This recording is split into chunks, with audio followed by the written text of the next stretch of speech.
Hey Pokemon fans, Real Mommy Eagle here, also known as Key, and today I'm here to rank all the Pokemon rivals. The opinions in this video are my own based off what rivals I enjoy the most, their characteristics, their character development, and how they tie into the story. I will not be including rivals from Let's Go Pikachu and Eevee, Legends of Arceus, and the Sword and Shield DLC. Before we get into this video, don't forget to like and subscribe and comment below and let me know how you would rank your rivals. Now let's get started.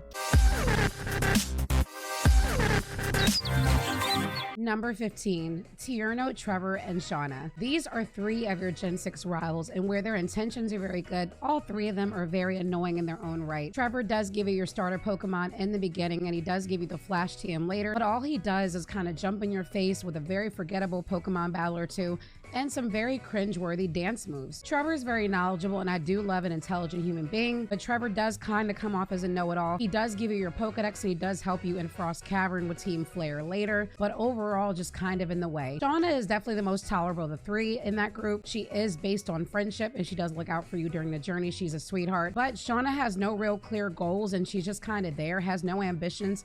She's kind of just following along with the gang and doing her own thing. This rival group definitely meant well, but are the worst on my list. Number 14, Caleb and Serena. Now, obviously, I do want to preface by saying I realize that Caleb and especially Serena are much better in the anime, but we are talking about the games here. Caleb and Serena are the other rivals in Gen 6. Obviously, you get either depending on which one you pick at the beginning, but despite being the children of famous battlers and wanting to be the best, that's really all they have to them depth-wise. Kind of the same story that's been done with multiple rivals throughout the series. The rival just wanting to be the best and really not much besides that. They're always going off the train, don't really want to talk too much, but they do have good intentions, and what makes them better than the other rivals in Gen 6 is the fact that they're side by side with you, helping you defeat Team Flare for the majority of the game, so that does put them higher than the previous rivals, but definitely worthy of number 14. Number 13, Hop. Now, I do owe Hop a little bit of an apology. I still don't care for him on a bigger scale, but I have to admit that I really didn't understand him correctly when I first played the game. At the end of the day, Hop can be annoying. He follows you around. He has a chip on his shoulder, but at the same time, I kind of get it. We all know what it's like, at least some of us,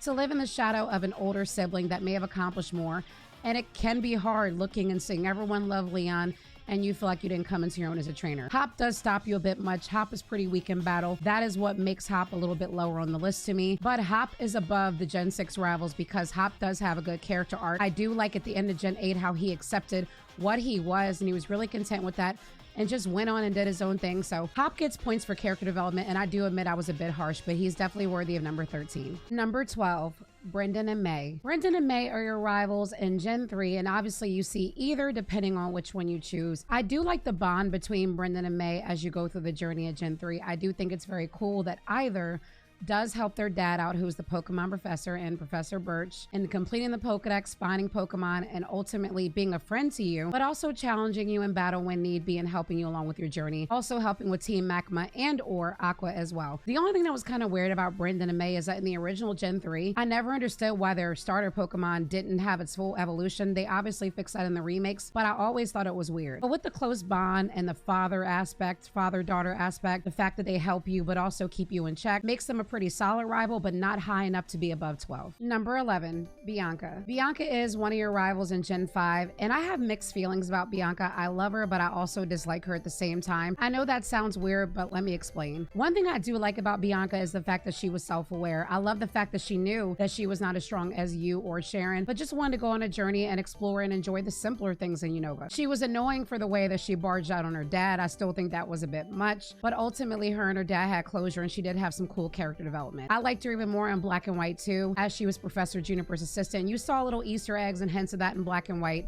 the original, which was pretty cool. But I like that she ultimately found a career that wasn't around battling, but just her enjoying the love of Pokemon. And that makes her a pretty solid rival all around, because it was the first time they really did that a professor apprentice thing, which I thought was really neat. She would be higher if she was a little less flighty and a little less annoying, but I still like her all the same. Number 10, Barry. I actually like Barry in Gen 4 as a rival a lot. I actually found Barry, honestly, one of the most relatable rivals we've ever seen for many reasons. What makes Barry special is his determination. His dad is one of the guys at the Battle Frontier, and he wants to be just like him. And you see that because he's so intent on raising his Pokemon, but he also wants to uncover the mysteries of the lake and all the random mysteries in Sinnoh as well, which makes him pretty cool because he's all about the exploration factor. What I really love was the character development. Barry knew he was a strong trainer, but when Barry got checked by one one of the Team Galactic commanders at the lake, that was when Barry really self-reflected and said to himself, you know, maybe I'm not as good as I thought, maybe I need to reevaluate, and he ultimately became a better person for it. I even like the jokes that he made with you. He did say he was going to fine you $1 million if you were late to the lake, which makes no sense because Barry knows we can barely afford Pokeballs. All in all, Barry's a pretty solid rival with a pretty good story and definitely worthy of top 10. Number 9, How. It took my second playthrough in Sun and Moon in Gen 7 to really appreciate the unique spirit that How is, but I love him. He is literally the epitome of someone enjoying their best life and never takes the rivalry with you to a toxic level. When you first battle him and he loses to you, he literally just says he's having a good time. And then the next time you see him, he's eating, which is great. A guy that doesn't take battles too seriously and is enjoying the cuisine of all 4 islands in Alola. How can you not like or love the vibe of someone like that? I also love a character development that he had in both games, Sun and Moon and Ultra Sun and Moon. In Sun and Moon, he shows some self-reflection when he loses to that Team School Grunt and Lily gets kidnapped.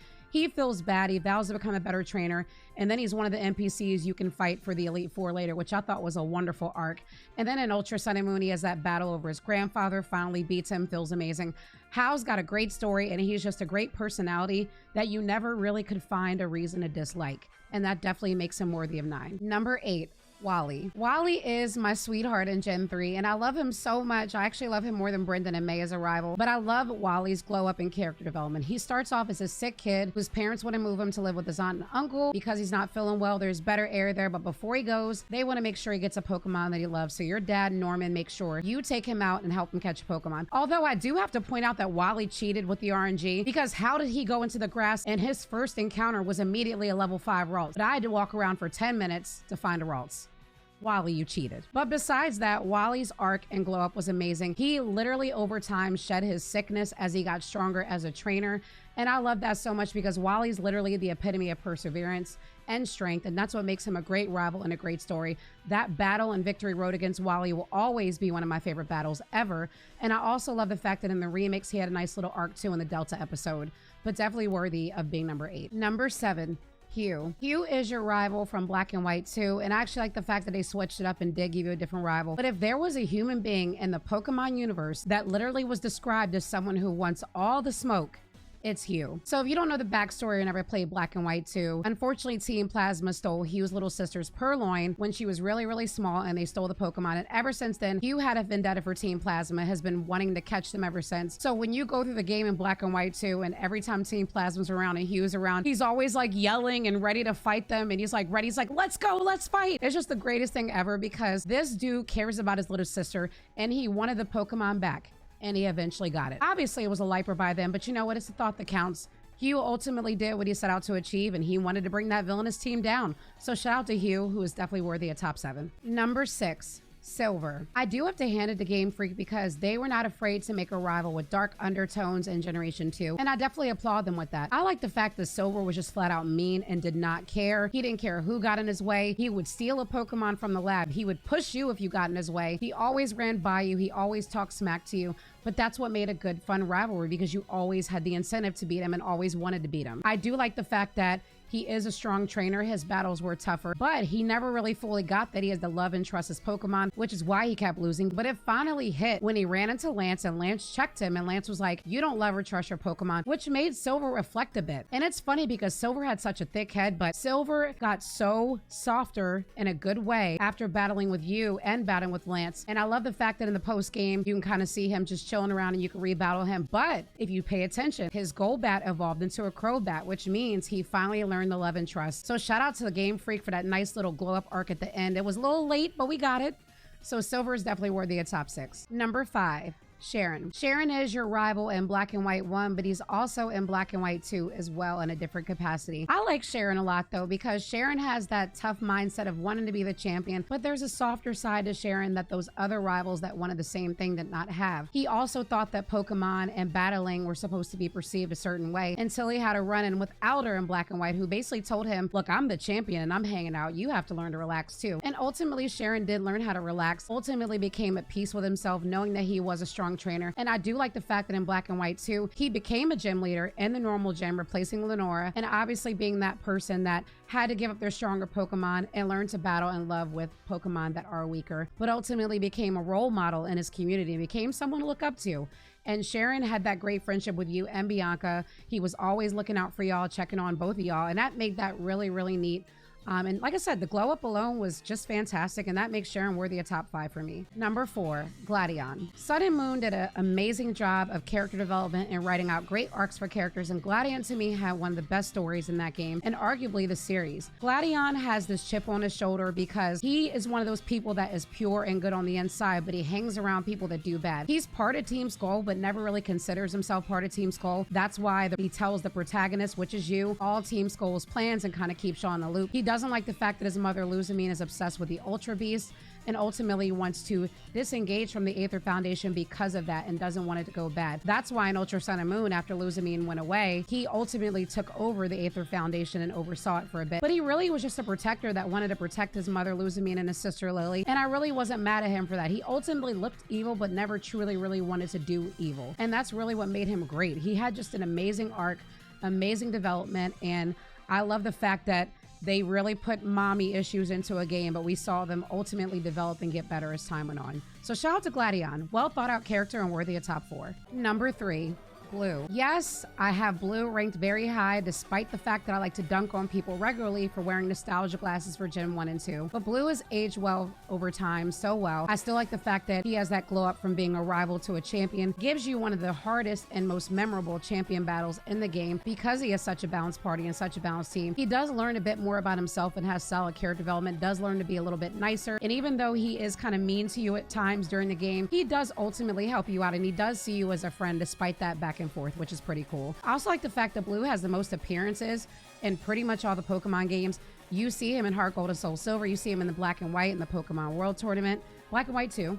You also see him in Ultra Sun and Moon and Sun and Moon. Like I said, he's just a guy that has a lot of appearances. He's still relevant to this day and definitely worthy of top 3. Number 2, Bede and Marnie. Now, please don't punch the air because I put 2 of them together, but I honestly think they're equally great, and I think that despite my criticisms of Generation 8, they really knock rivals out of the park. Yes, even with Hop a little bit.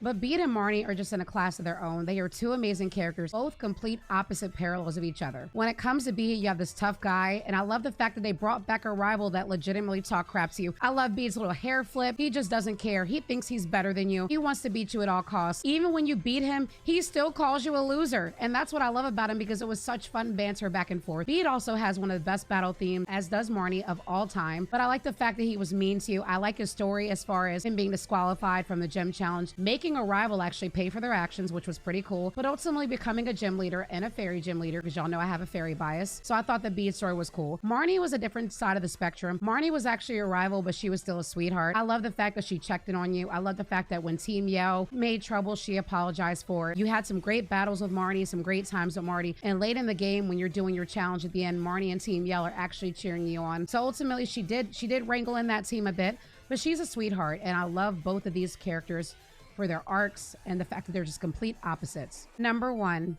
N. This should be no surprise because anyone that knows me knows that N is one of my favorite characters of all time, and N does pretty much count as a rival. N has one of the most thought out and well-planned arcs in this entire series. N is pretty much the child that was lonely but grew up only around Pokemon, hurt Pokemon that Ghetsis would let him see. So he learned to bond with Pokemon at a young age, which is why in Black and White, he's pretty much standing up for Pokemon and saying that they should be let go and freed and not be confined to Pokeballs. And that's why he always stood up for them and why he always tried to talk to Pokemon. One thing I liked about it was the fact that he stood up to Ghetsis in Black and White and in Black and White too to save Kyra and when Ghetsis tried to fuse them together. And N has a great character arc, but what I love the most is probably his relationship with you, the protagonist. He treats you like a friend despite battling you. He tells you Team Plasma's plans. He tells you what they have going on. He literally spends time with you, bonds with you. You have the Ferris wheel ride. It's literally like a friendship, even though it's supposed to be sort of a rivalry. And that's what makes it great. N had so many layers and it took 2 games to unlock them, but that makes him worthy of number 1. Do you agree or disagree? I know we probably don't fully agree because there's so many rivals and we all view them differently. Please talk to me in the comment section below and let me know how you would rank them. And don't forget to like and subscribe as well. I am also Mama Eagle on all social media platforms, and I do live streams at twitch.tv/RealMamaEagle on Sunday, Monday, Tuesday, and Thursday. I want to thank you all for watching, and I'll see you next time.